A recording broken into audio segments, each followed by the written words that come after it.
You're listening to Ka-Pow, the pop culture podcast. Comics, television, movies, and more. If it impacts fan culture, we have something to say about it. And now, your hosts, Jordan, Cliff, and Seth. Hey everybody, welcome back to Ka-Pow, the pop culture podcast. What a glorious day to have you with us. My name is Jordan Lowe. Cliff Barnes. I'm Seth.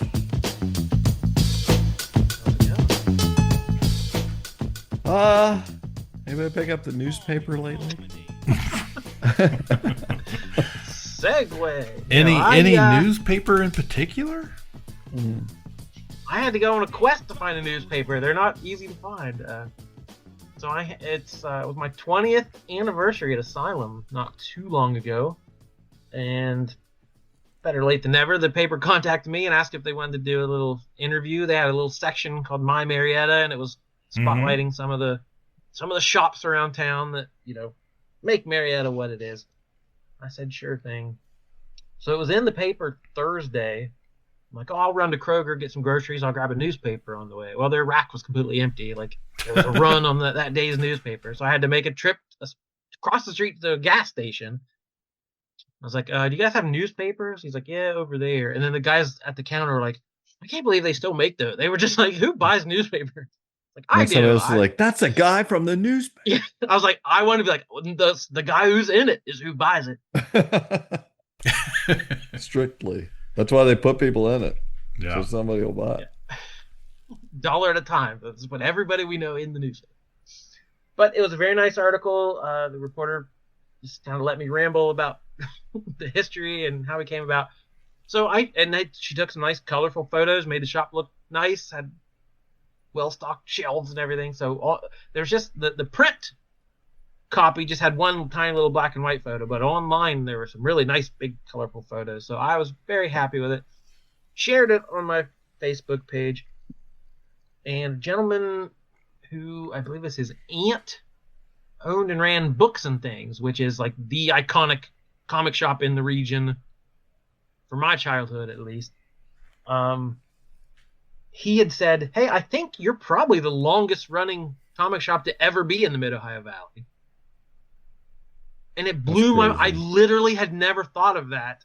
Because I'm like, no, wait, Books and Things was there forever. Alonzo was there forever. All these little shops. I mean, there's some that came and went, that opened up in random spots and left within a couple of years. But there were a few that were really, really there forever. I was like, no, I don't think because he said the Books and Things opened in the early 80s and closed either late 90s or very early 2000s. So they were probably less than 20. So Asylum Comics 20 plus years has probably outlasted anybody else in the whole region, and I didn't realize that has literally never crossed my mind. Well, congratulations. Thank you. People will look back and say, remember that guy at a store? I rented the Lord of the Rings trilogy down there. Yeah. You've been around that long, boy. You're a long time coming. Yeah, for sure. I mean, I remember going in there first few times with Cooper, and he was not very old, just starting school, I think, and now he is. He'll be 25 in 2 weeks, and has his own home and life and is all grown up and you've store's been around. Remember almost Nick coming in, not being interested at all. Yeah. Yeah. Nick coming in and sitting down while I looked at comics. Went straight to the chair and just didn't pay any attention. Yeah. So he did not care. That's how it works. Yeah. So I took a day recently out of these long 20 years, and I went to a con, Cincinnati Comic Expo. don't go every year, but I've gone several times. So this is the last year they're having it at the Sharonville Convention Center, because the Duke, or I think they're renaming it probably, even the downtown convention center's being remodeled for years now. So it's a little bit smaller venue, but closer to us. It's a little farther north, easier to get to. So I'm going to give you the lowdown. Again, I like to give you plenty of details, just so this is kind of a audio diary for myself to remember all this stuff. But I hope you're interested in what happened as well. So left a little bit after 6 a.m. No problem, easy drive. Got there about 9:30. It opened at 10. They allowed you to go in and get your wristband and like check in, but then you had to go back outside and stand in line. And it was pretty chilly that morning. I didn't want to wear a coat inside, so I stood there about 20 minutes shivering out in the cold. But when 10 a.m. hit, straight in, easy, no line, no wait. And I knew where I was going this year. If you remember last year, we didn't know there were multiple rooms. Yeah. So they had kind of switched things around, but the celebrities were in the same place. So right at 10 a.m., I went straight to the celebrity room because I wanted to meet John Rhys Davies.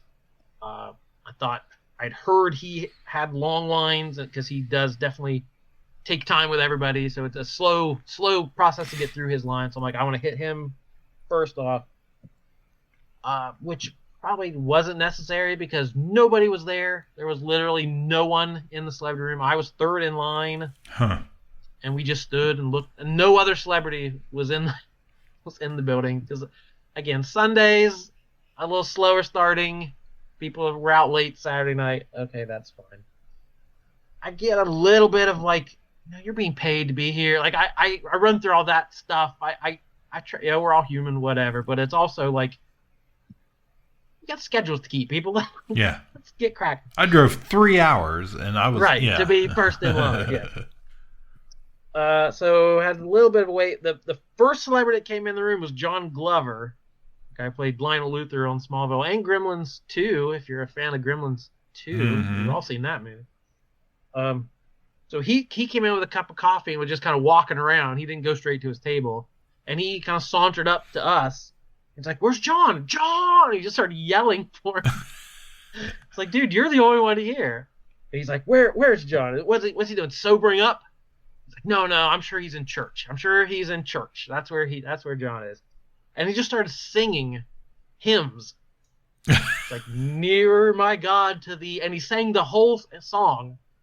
He's like, I can't believe I remember all that. I haven't sung that since I was a boy. Like, so he was just entertaining everyone before the celebrity showed up. So God bless John Glover. So John Rhys Davies was the second guy to come in. He got there about 10:30, and he was so a half hour late, and he was still one of the first people there. But he was. I said, we go to these shows and see these celebrities, and they all just look. They're all shorter than you imagine. They're all older than you remember. Like, they're all very human. Yeah. But John was like, he felt bigger than life. He came in very theatrically. He was wearing a shirt and tie. He had a NASA tie on. I think he does some things with NASA, so he was wearing a NASA tie. And he was boisterous, and he was greeting everyone, hello, good morning. And he was just lit up the room, I would say. So everybody went through line. He asked their name and what their job was or what they did for a living, and chatted with them for a minute. So it was really nice. And like the guy ahead of me, he was just like, you call that a beard, sir? I've seen better bristles on a toilet brush. So he was roasting people. Yeah, just having a good time. So he asked my name, what I did, and I was like, I own a comic book store. And he's like, oh, how are things in that arena? And I was like, well, they're improving since COVID. What a way Oh, yes. COVID turned the world topsy-turvy.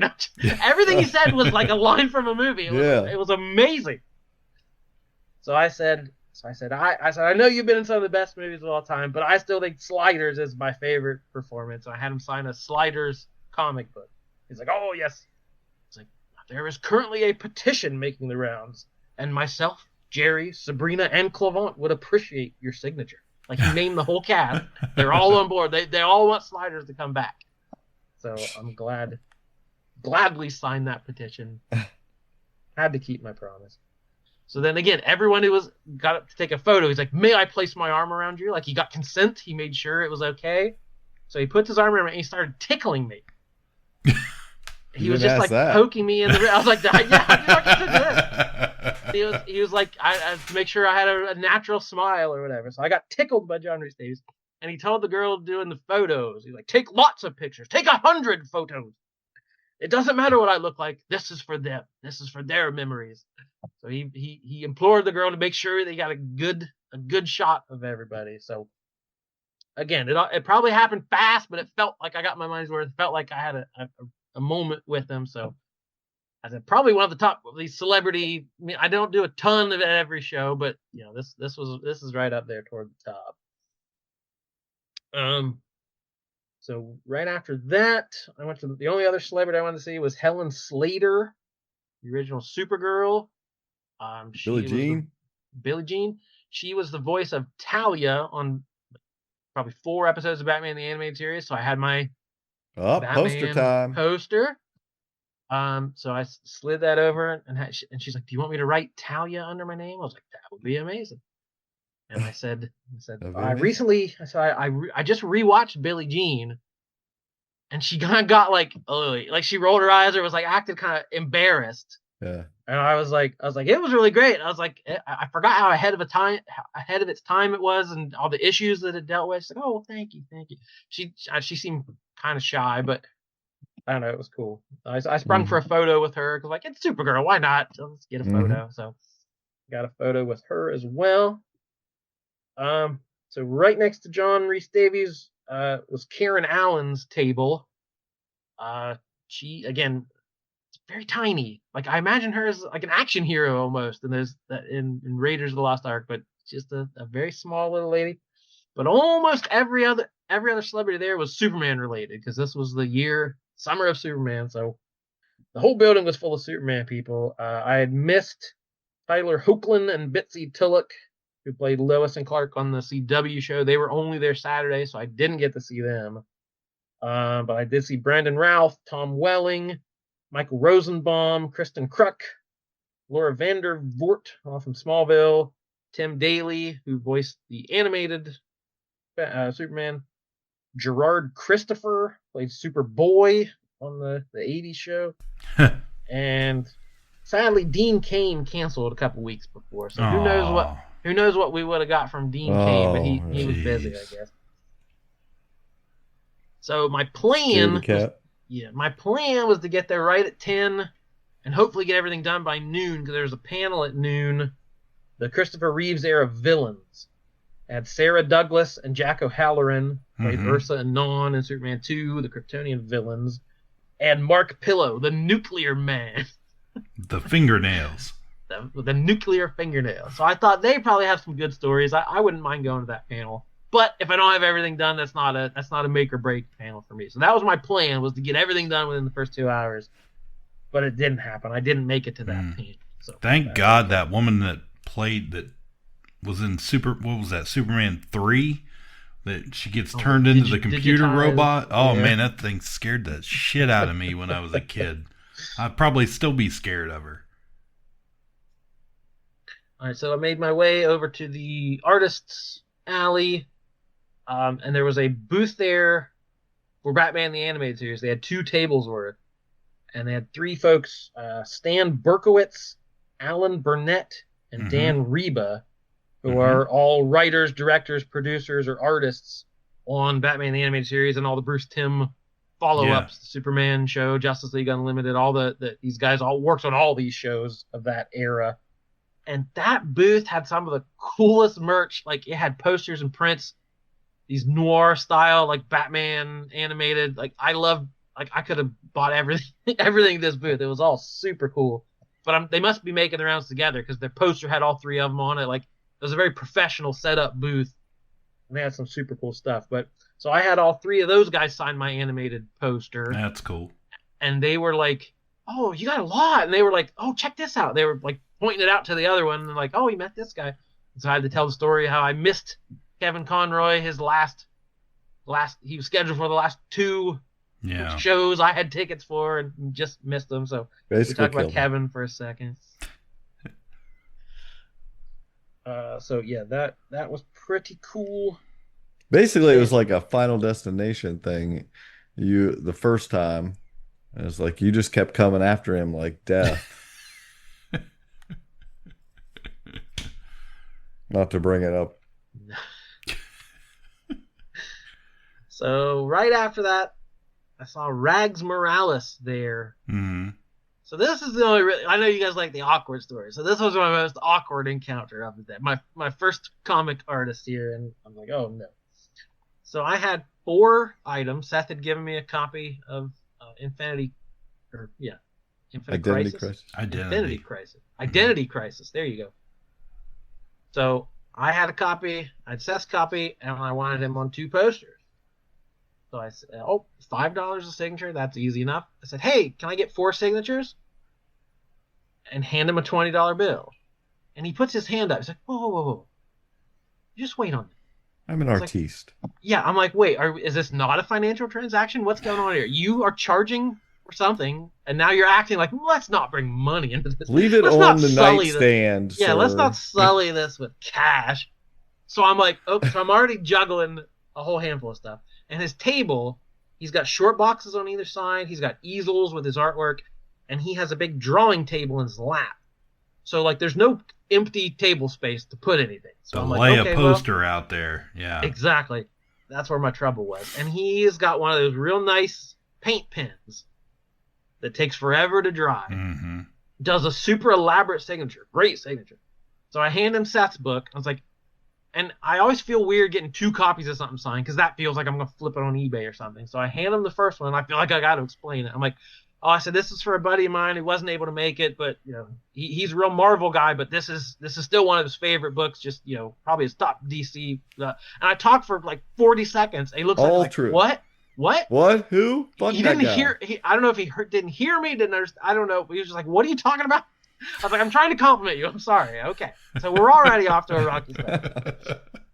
I was like, it's for a friend, and he likes it. Just sign it. So he signs it with the paint pen, so I have to set it aside to dry. I was like, oh, and this copy's mine. I was like, yeah, I said, I just reread the whole series. I said, oh, it definitely stands up. So yeah, I'm trying to compliment him. Okay. Hands it back. So he did a run on Superman with Grant Morrison. So I wanted him on the Superman poster. And I have almost nobody on my awesome Green Arrow poster that I went out of my way to find. Mm-hmm. But he did a mini series of Green Arrow, and I feel like Identity Crisis is enough of a Green Arrow book, so like I can put him on the Green Arrow poster. So I was like, I've got these posters if you could. So I have to like kind of hand them to him. So I've got a whole stack of these things. They're very awkward to hold. So he signs the Superman one in white. He signs everything in white. It's a very cloudy background. I was like, that's not showing up great, but I'm not going to argue. So then he signs the Green Arrow, which the background is completely white. So he had to sign it on the green part of the uniform, which it looked all right. And he's like, no, that's going to take a minute to dry. I was like, yeah, I got it. And then he like starts to hand it back to me. And I go to grab it, and he goes, whoa, careful, it's going to dry. And I was like, you're handing it back to me. What is happening right now? And like there wasn't a line. I wasn't holding anybody up, but it just got super awkward. So I ended up smearing the Green Arrow one. So I did it like trying to get out of there with my dignity intact. I didn't smear that. So I grabbed everything up and just went out into the hallway. I'm like, I gotta get out of here, man. I gotta regroup. Yeah, I tried to like fan the posters out a little bit and let everything dry. I was like, okay, the day's not starting out great. But everything was all right after that. Got everything put away and straight to John Bogdanove, who I was probably most excited to meet. Kind of 80s, 90s era Superman artist, co-creator of Steel, drew the Man of Steel book during the Death of Superman, Reign of Superman era. So I'd had an idea. Stupidly, I didn't think of it till now. But like I've got a couple of these sketch covers or headshots or whatever, and I thought, a jam piece would be kind of cool. If I have multiple artists do something, what could I do? And I thought, well, here's the guy who co-created Steel, and there's 4 of these, the Reign of the Superman, Superboy, the Eradicator, Cyborg. So I'm like, that would be kind of cool if I could get. Well, who did I meet last year? Grummett, who was the artist on the other book. 2 years ago, we met Dan Jurgens, who was the artist on the main Superman. So I've met 3 of the 4 Reign of the Superman artists, and I didn't think of it till now. So I'm like, well, I'm an idiot, but better late than never. So I saw that he did Remarks, and I thought it was a good value, I thought. So I'm like, yeah, let's do that. So he didn't charge anything for signatures, so I got my Superman poster signed and a Superman comic. And it's like, you doing Remarks? And there was nobody in line at the moment. He's like, yeah, sure. So I told him my idea. He's like, oh, yeah, that's great. So he started drawing super, like he had the lead of his pencil out like an inch. He was doing super detailed drawings, like real carefully. I was like, to me, a Remark is like a 5-minute little doodly-doodly-doo. But he like sat there and put so much detail into it. Which like, that's awesome for me. So we were kind of chatting. And I told him I'd read Reign of the Superman recently. And like, again, like, and we were talking, I was like, yeah, it has that reputation of being from the 90s, kind of bombastic and crazy. I was like, but it's a good story. Like, it's a good story about, what happens when there's no Superman and like all his supporting characters. So he's like, yeah, I thought so. Yeah, it was just a nice chat. And as he's drawing, we are interrupted by Michaela Hoover, the actress who played Cat Grant in the new Superman movie. And she was the voice of Floor the Rabbit in Guardians 3. So she had that real high-pitched, squeaky voice, which is her actual voice. So she just kind of bops in, doesn't look at me, doesn't acknowledge me at all, just barges directly between like super Hollywood, super like, yeah, I'm a star. But she said, oh, my friend so-and-so told me I had to meet you. And said, you were, had to get something from you, a piece of art or something from you, because you're like the Superman guy. He's like, oh, well, thank you. He's like, what do you need? Well, what do you charge? What kind of, oh, you have prints here already? So she just started shopping as, interrupted my whole, I was having a moment with the guy, but that's all right. She's from Hollywood. But it was cool. Like, she was interested in or at least her friend was interested in the Superman comics, being an actress in the movie. So he starts fanboying and telling her how good she was in the movie, how much he loved the movie, how much he loved the Daily Planet stuff in the movie. And he was like, James Gunn needs to make a Jimmy Olsen show, which I've heard going around online. People have been petitioning this. He's like, he needs to do a comedy with the whole cast of the Daily Planet and do all those wild Silver Age stories where Jimmy cross-dresses and gets turned into a giant turtle and just have the crazy side of the DC universe as like a workplace comedy. And he was like pitching all these ideas. And she kind of leans in. She's like, well, don't tell anybody, but you're going to be hearing something about that very soon. Which they just announced this week, if you've seen. Yeah, I saw that. DC Crime, they are doing a Jimmy Olsen-centric show, and she's going to be a guest star. So I had that scoop. We haven't recorded in a while, but I had that scoop before anybody else. I could have broken it on here. Oh. There you go. She told me not to tell, and I couldn't be one to. She's a Hollywood star, so. I missed the beginning of that. Who was the artist? John Bogdanove. Oh, okay, yeah. So she left, and he finally got back to drawing. Like, get back to it. But yeah, we chatted about the same thing. I was like, yeah, I feel like that Daily Planet, that staff, like, helped make the movie. And he was, yeah, it's like James Gunn remembers that comic books, can be fun or silly at some point. So yeah, we just talked Superman for a while, and it was cool. So and I asked him if he ever got any Hollywood treatment. I was like, do you ever get to go to these premieres or get invited to any stuff? And he said he got to go to the finale. They had a big like screening when Lois and Clark ended, which Steel was a big part of that in those final seasons. So he got to go to like the screening where the CW wrapped things up. So really good time. And he like apologized. He's like, I'm sorry this has taken so long. I was like, you're drawing something really cool. Like, so he gets out his ink pen and he inks it all as well. And he goes, I probably went a little overboard, but I just love Steel so much. Like that is no problem at all. So he got his wife. He's like, get a picture of this. So he made his wife get a picture. She's like, I think that's a good one. And I said, I feel dumb just now having the idea, but I said, I've already met Dan Jurgens and some of the other guys. He's like, oh, you'll see him again. And he goes, when you get it finished, can you send me a copy? I was like, it could be a while. He's like, that's all right. So he wrote down his email address on the back of the comic. So if I ever do get all 4 of them done, wants to send it off. But yeah, he joked that he put so much detail in it. He's like, Dan's gonna be so mad at this because he can't just like drop a little piece of crap drawing. He's like, because he's not gonna, he's gonna have to match what I did here. Like, yeah, that's right. You set the bar pretty high on this. So that was super cool. Again, like for a very Superman centric show, I was hoping they'd have some Superman artists there. So yeah, getting to meet Rags Morales, John Bogdanove, that was super cool. So the table right next to him was Howard Chaykin. So I had this whole I was at John's table. I was at John's table for half an hour, eavesdropping on Howard Chaykin, seeing what kind of mood he was in, seeing how he was in. Was he scolding anyone? Was he lecturing anyone? No. So he was joking with people and having a good time. It's like he seems like he's in a good mood. So I had brought a Star Wars book. Again, we've talked before. He charges extra for Star Wars. He's not a fan of the Star Wars stuff, which is understandable. I get it. The dude drew like 8 issues of Star Wars 50 years ago, and that's all anybody wants to ask him about. Like, he was a super respected and influential artist for decades that has been putting out his own stuff for years and years and years. And people are like, Luke Skywalker, right? It's like, I get it. I get it. I do not hold a grudge. But so he charges $15 to sign anything Star Wars.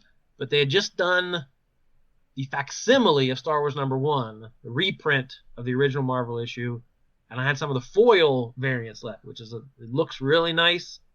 And I thought Roy Thomas, who wrote the script, I thought if I ever meet Roy Thomas, that's probably what I would want signed. So I better get Howard Chaykin's signature eventually. So I went up to him and I said, hey, I know it's not your favorite.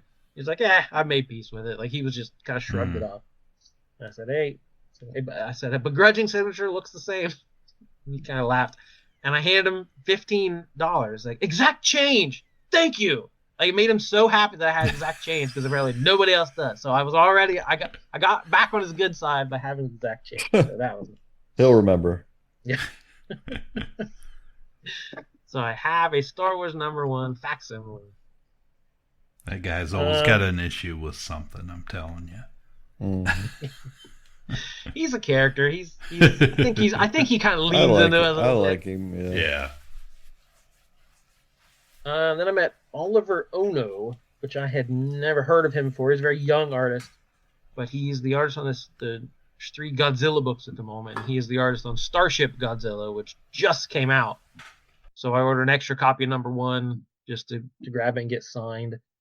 I love this guy. He was standing up. He was doing a drawing for someone. He was talking to everybody. He was super enthusiastic. And like halfway through the drawing, he's like, oh, do you just want a signature? It's like, yeah. He's like, oh, give me a second. So he like let me just kind of cut in line, get the signature. I complimented. I was like, your art's super cool. He's like, yeah, man, the script's letting me do whatever I want. Like, so we just had a really good interaction. Didn't charge anything. Which just seemed like he was happy to be there, happy to be interacting with the fans. So like, this guy made a fan today. I like this guy. That's what these shows should feel like. So then, I don't know what to say the other side of the coin, but then I went to Ryan Otley, artist of Invincible, was there. And again, super nice guy, had a huge setup. I think 3 tables worth of stuff, tons and tons of merch, all the Invincible trades, all these variant covers that he's done. I had met him. I just saw there was some memory of us at Mid OhioCon like 2011. The group of artists local that were from Oval, and there was a group photo of us, and right behind us was a sign for Ryan Otley. Like, he was right across from our table in Artist Alley way back in 2011. So he's gotten a little bit bigger since then. So I had gotten an Invincible book signed back then. So I'm like, I don't need anything Invincible. I was like, he did a long run on Spider-Man that I really like. So I got the Spider-Man poster, and I've got a Spider-Man book to get signed. His signatures are now $20 a piece. Or you can get a bloody signature for $60, where he takes red pen and like splotches like blood splatter all over it. If you really want to make your mark there. So that the lady tried to upsell me on the bloody signature. She was like, I'm good. So she's like, no, what are you getting signed today? So I got a comic and this poster. Can you show me the poster? So I kind of unroll it halfway, and she goes, could you unroll it the whole way, please? So she made me show her the entire poster. Ryan, would you want to sign this? And he was like, he looked up for what he was doing. He was like, yeah, okay, sure. Like, he didn't care, but she had to like vet that it wasn't a piece of his art, but I'm like, what would I say if he said no? It's like, oh, yeah, John Romita. You think you're better than John Romita? He signed it. Mark Bagley, Mark Wade, they signed it. Jim Shooter, you think you're better than like I don't want to have to yell at you, Ryan Otley. But no, she was a little high strung, but he was super cool. I said I congratulated him. Like, congrats on the animated show. It's like it's brought a whole lot of people back to the comics. People are discovering the comics. Like, yeah, man, that's what it's all about. People are back reading the comics. Awesome. So he had a panel at 1. So I went to that one. It was just kind of a Q&A panel. It was fine. Again, the questions people weren't like lining up. Like, they had to kind of pull teeth to get some questions. And they weren't, who's your favorite villain to draw or whatever. It was nothing real in depth. But he was drawing the whole time, because he was going to do a giveaway at the end, an original sketch to somebody who went to the panel. So like, he had his head down.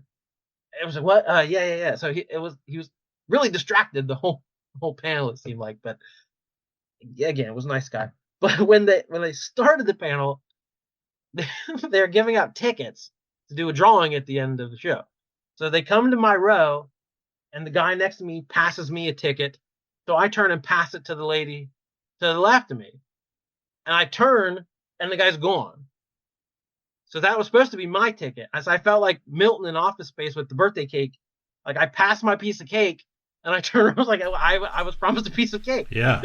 So I sat there. I had no ticket. I'm like, I was praying this woman won. I was like, this would be such a better story if this woman won with my ticket. But she didn't. Neither of us won. I gave away my chance for a free event.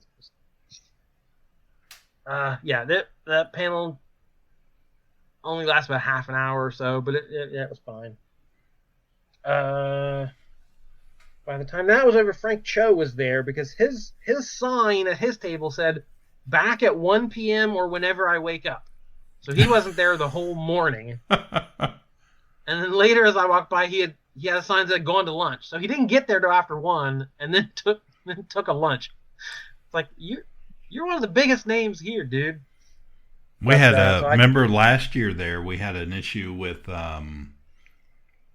Bart Sears. Was it Bart Sears? Oh, he was sick, missing. and yeah.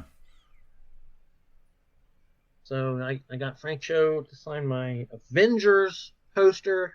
He did several issues with Bendis back in the day. So he signed it, and he did a little Wolverine remark, just real quick. Looked super cool. So that was about all the celebs I needed to see. Hit some dollar bins. One of the bins I went through last year had some good scores in it, so I went through it again. I was digging through, going light speed, going through. And I'm like halfway there, and this guy comes up, and he's like, "You look like you know what you're doing."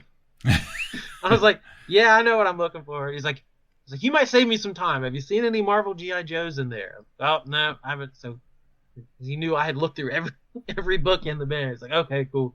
So I started digging, and 2 boxes later, there's a couple of the yearbooks. I'm like, "These?" He's like, "I'll take them." So I helped the guy find some G.I. Joes. That was fine. I found the retro Flint G.I. Joe Classified. Yeah. For less than suggested retail price. I had ordered it through Diamond. It's never shown up, and I'm starting to think it's not going to. Yeah. So like, I might as well grab this now while it's in front of me. So I found me a G.I. Joe. A decent number of comics. A lot of wall books, a lot of expensive books, a lot of graded books, a lot of variant books, key books. One place had an end cap. If you've heard of these blind bags that are the hot new thing, where you get random variants inside a bag, you don't know what you're buying.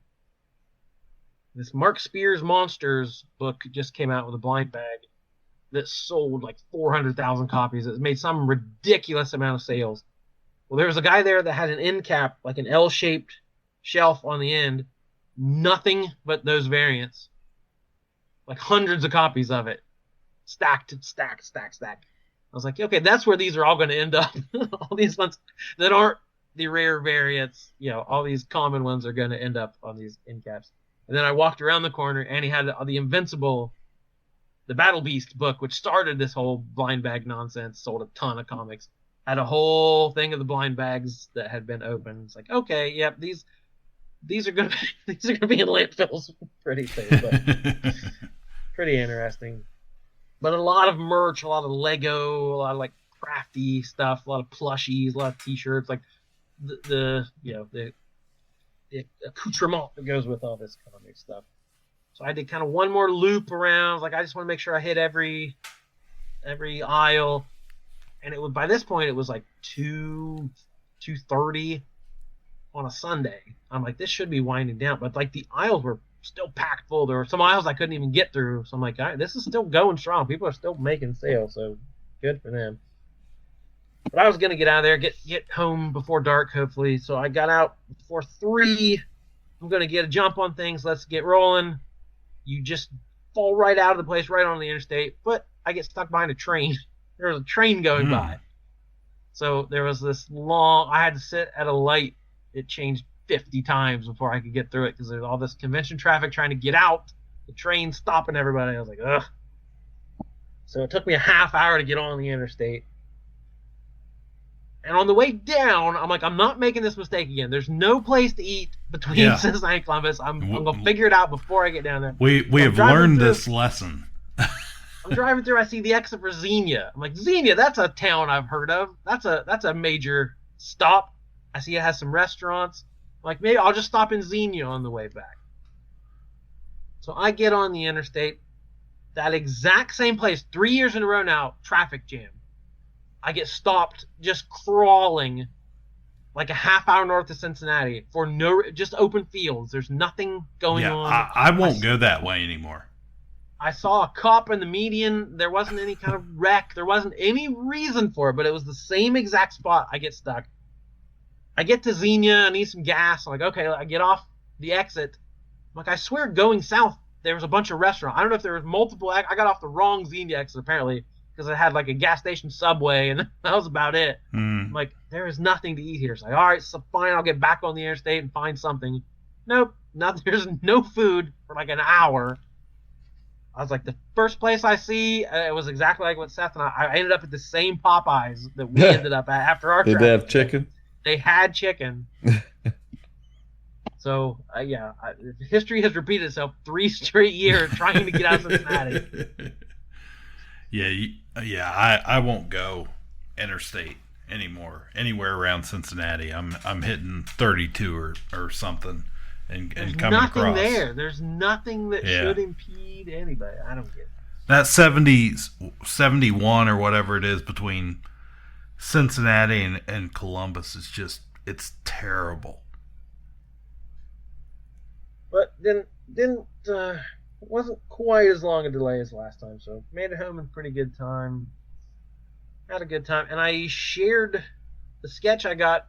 That there's a Facebook page of people sharing remarks and sketches and autographs and like what they paid for them to help you kind of plan for cons, which I found kind of helpful. They have a good database of stuff, and I think I got like 70 likes on it or something. People were pretty enthused by it, so it's like, yeah, this is pretty cool to share. I don't know that he's a real prolific con goer, so I was able to share people what his style is like. So had a good time. So not a ton of people, but it was a good mid-sized show, worth the trip. Be back downtown next year. Yep. So I'm wondering if they'll expand it. Some crazy big guests try to blow it out next year. Hopefully. Yeah, I now last weekend, Alicia and I had she had a thing up in Columbus. And I ended up with a weird amount of PTO at work left. I had like 30 hours, not 32, but I had 30 somehow. And so I was like, she's like, well, we got a free hotel room in Columbus for her thing. And she's like, are you gonna just stay home or do you want to go and hang out or whatever? I was like, well, I'll go, might as well. So we went up to Columbus, and as I was getting ready to leave, I worked a couple hours last Friday, and then left from there. And I was like, well, I wonder, like, are there any vintage toy stores I haven't been to around Columbus? You know, I've been to Big Fun, right, a bunch of times. Toy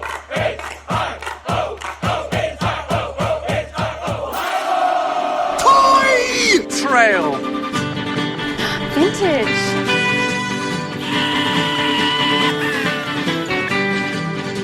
So, couple popped up. One was fairly close. It was on the way to the hotel. So I was like, well, I'll stop there and well, you know, check it out, whatever. So I made it to Pataskala and hit up a toy store called Out of This World Toys. Which, like I said, I'd never been there. You gotta hit the old Ohio Toy Trail when you can. So I stopped in there that afternoon. I was in there for a good bit. A lot of people in there. Wasn't a huge store. Had some neat stuff in it though. And I went through the store. Kind of shopped a little bit. Didn't really find anything was on my list that I have or anything like that.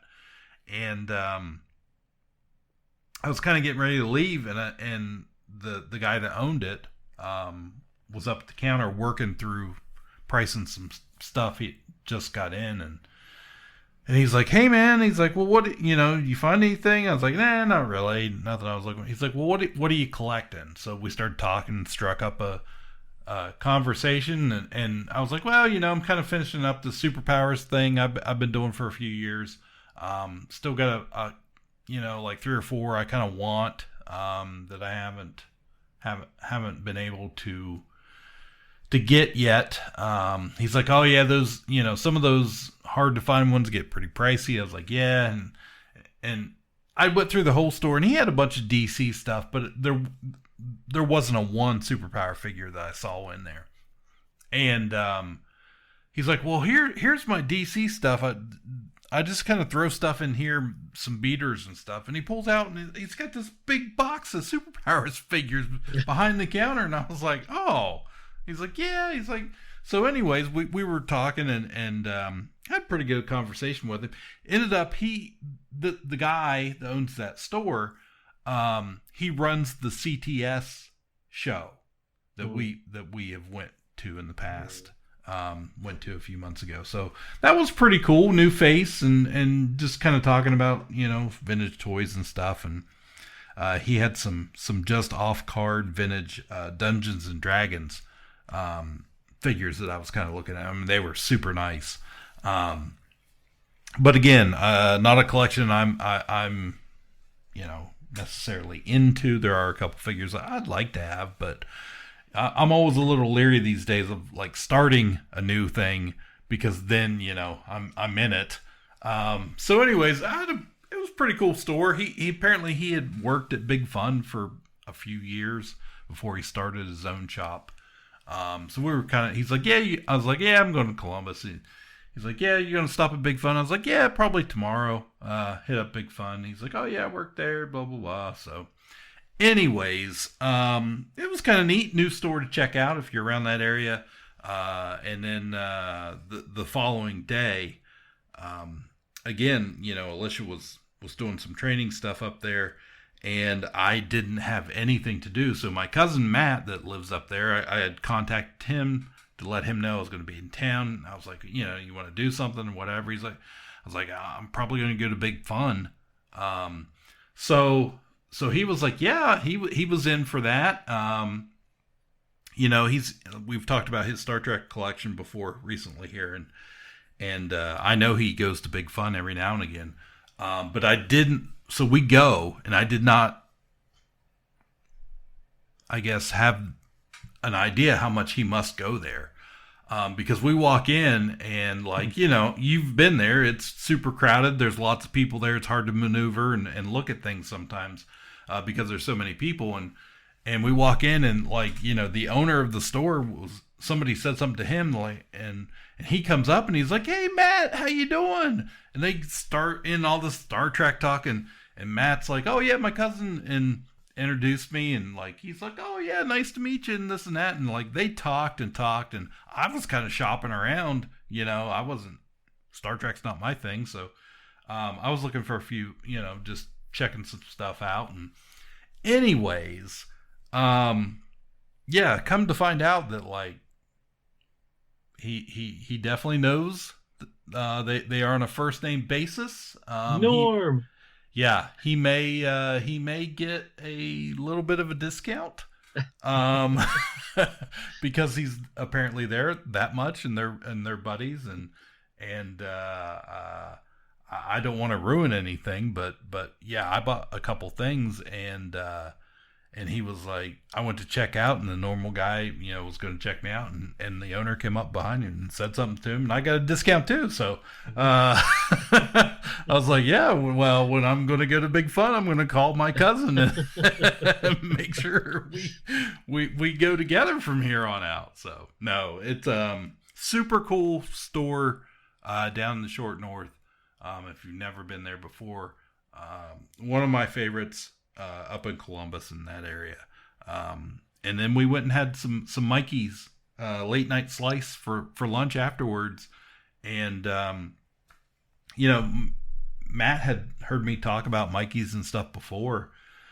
And I was like, yeah, we'll walk down here, walk down a few blocks and go get a slice and whatnot. And so we did, and we were in there, and we were sitting there and just kind of talking about family stuff, and for quite a while. And I was like, well, we better go, it's getting later on in the day. And we left, and we were walking kind of down the block back to the car. And he goes, he said, I don't think I've ever been to one of those before.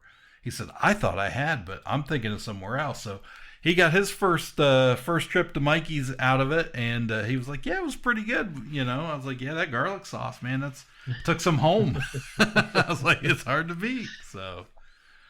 So yeah, little toy trail action. Pretty cool. Looking forward. We've got GalaxyCon coming up, so that means a trip to Columbus. Definitely. Get a slice myself. Can't wait. Yeah. Anything else? Anything else on the calendar?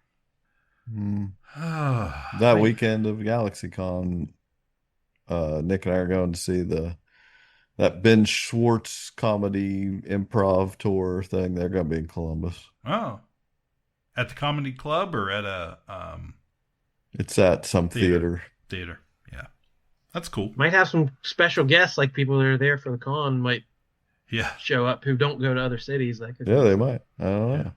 Never saw that. It's the last stop on the tour. I know that. So we'll see. Cool. All right, that do it? I think so. I guess. You guys don't watch movies or TV, so.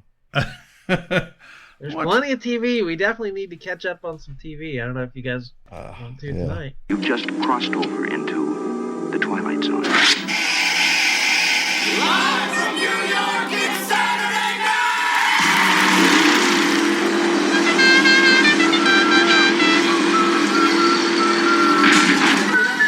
Marsha! What's up, right, yo?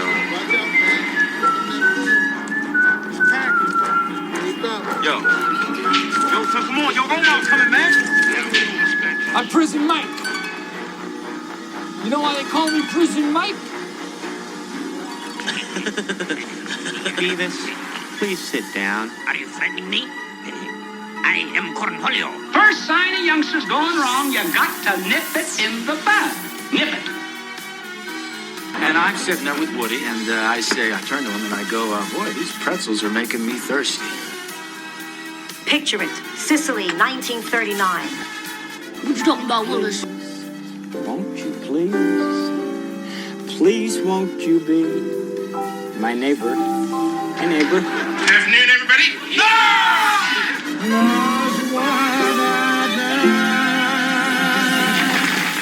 What do you got? You got a couple hot things? I was going to tell people to watch Pluribus. I'd like to talk about it, but nobody else has seen it. And then Uh, there's other stuff. What did you watch, Jordan? HBO's got the big It prequel, Welcome to Derry. We need to get our Stephen King expert, Mr. Justin Lowe, on here to talk about that at some point. Whoa, hey, wow. Does he just get that moniker? Feel like I've cut my teeth on some Stephen King. Being slighted. Might know a thing or two. Correspondent. Let's give him correspondent. Yeah, we talked Dark Tower one time. I'm sure he's been on other times.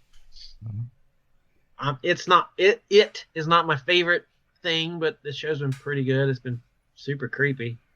Some real dark, nasty stuff.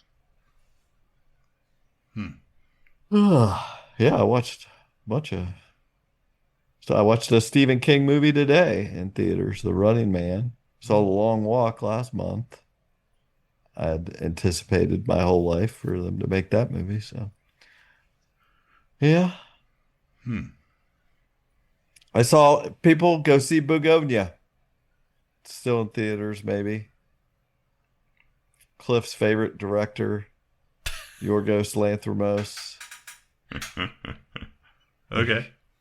That's the guy that did Kinds of Kindness last year. His favorite movie ever. Shit, yes, indeed. But Begonia is great. You would like Begonia. I love it. It's good.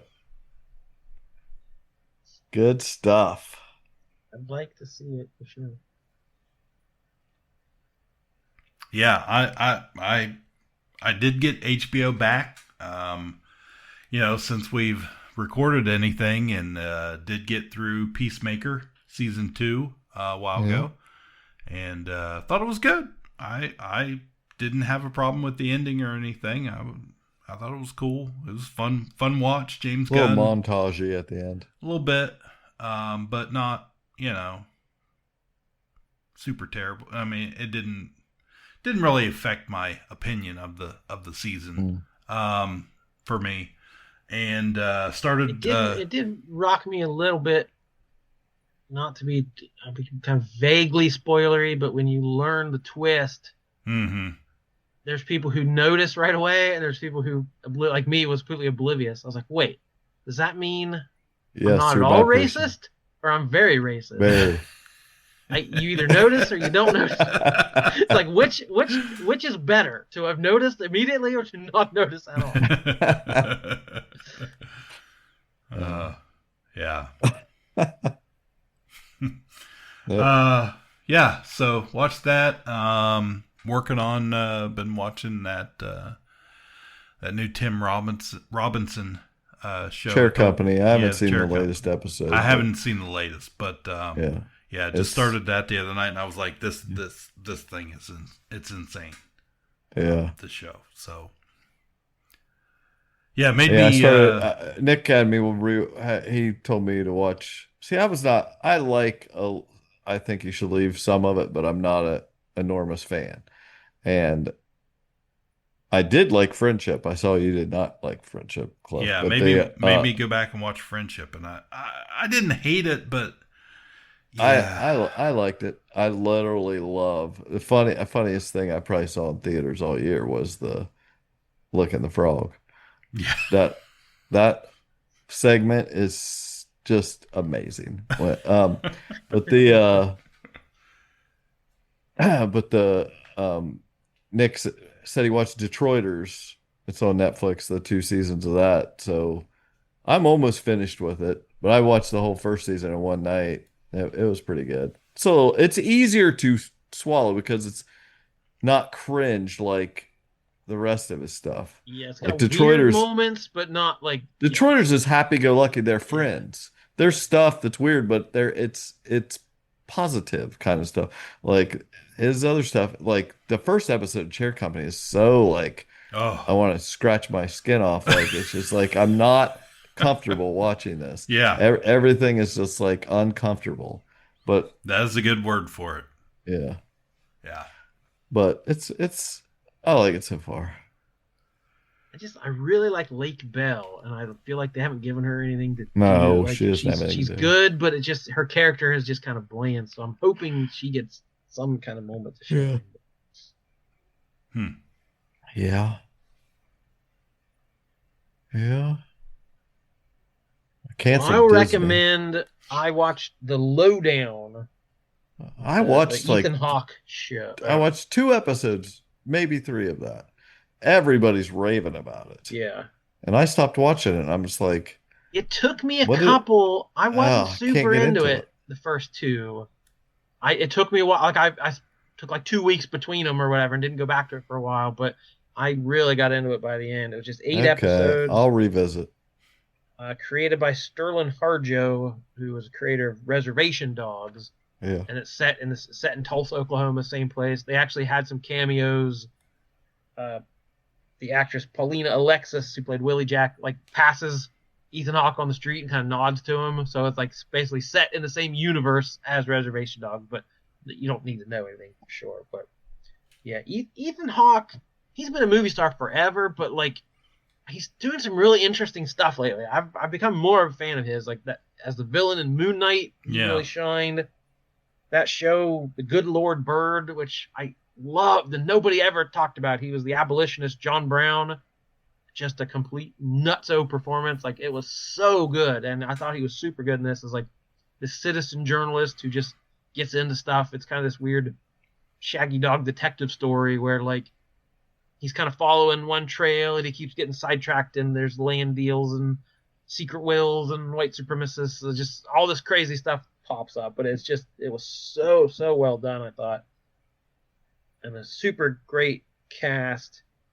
His daughter is Ryan Kiera Armstrong, who was the main girl in Star Wars Skeleton Crew. She was really good. It's got Keith David, Tim Blake Nelson, Gene Triplehorn, Kyle MacLachlan, Graham Greene, who just passed away, probably his last performance. Peter Dinklage. Killer Mike, the rapper, is amazing. Every one of his scenes is hilarious. And it had Macon Blair as a side character. And then he directed a couple of the episodes as well. So they had him on, as a double duty there. But yeah, I was a little slow to start for some reason. I felt that for sure. But by the end of it, I was really, really into it. I saw a couple shows got canceled that I was a little annoyed about. Poker Face got canceled after 2 seasons. I thought that one was so acclaimed and I mean, it's not. I didn't love it, but I would have watched a few more seasons of it. I thought they changed it up in the second season, made it a little fresh, and I thought it was good. There was some talk of them wanting to reboot it with Peter Dinklage as the main detective like person or whatever instead of her. And also the English teacher got canceled. Yeah, I saw that. Yeah. I watched, but I loved both seasons of that. Yeah, they were really good. Clever. Yep. A really good show. Just like, but it's just kind of that anti-woke agenda. Yeah. Yeah, it had a canceling anything gay. Right. It had a really good ensemble cast with good. that. Yeah. Very good show. Yeah. Like, if you want to watch 2 good seasons of a good half-hour comedy, English Teacher. Yeah, like we're definitely in like this golden age of television, but we're also in this age where just stuff comes and goes and gets axed really fast, and you put out an 8-episode season, and then it's 4 years before you get the like TV is kind of frustrating now as well. Yeah. It's true. Either of you guys have you started that new I Love LA on HBO? I watched first 2 episodes. Yeah. So it's fine. Yeah. It's not as good as I was hoping so far, but I'll give it some room to breathe here. I thought it looked really good, and then I watched, I don't know, a few episodes, 2 or 3 episodes. Yeah, and I'm sure I'll watch it all, but it's not blowing me away. So and we're getting right where they're about to drop this final season of Stranger Things, and I just feel like people are just kind of shrugging. Like, you think this should be a huge, especially in the pop culture nerdy world, but like, I don't know. Again, it's taken them how many years to tell this story? Just a couple hours worth of TV. These kids have aged 40 years. I've But aged how many 50 years since they filmed it? Since this season that's coming out? Well, it's been a couple of years. Yeah, at least. Yeah. I mean, this should be this triumphant cap to this amazing run, and it's like I kind of like, I'll get Netflix at some point. Like, I'm just not super hyped. I don't know. Yeah, I don't have Netflix currently either, and haven't for a while now, and I'm like, yeah, it's not that much. I just got to get it with ads. It's less. It's like $8. Oh, yeah. I think we were paying like $21 or something. No, can't try to cancel it, and you can get it with ads for like $7.99. It might be $8.99 now. Okay, that's what I've been paying for like last 2 years. I can tell you, they got a whole aisle at Target. The Stranger Things aisle. It was kind of wild. So found that out in Columbus last weekend, but didn't buy anything. Yeah. Okay. Yeah. Well, that was a quick. My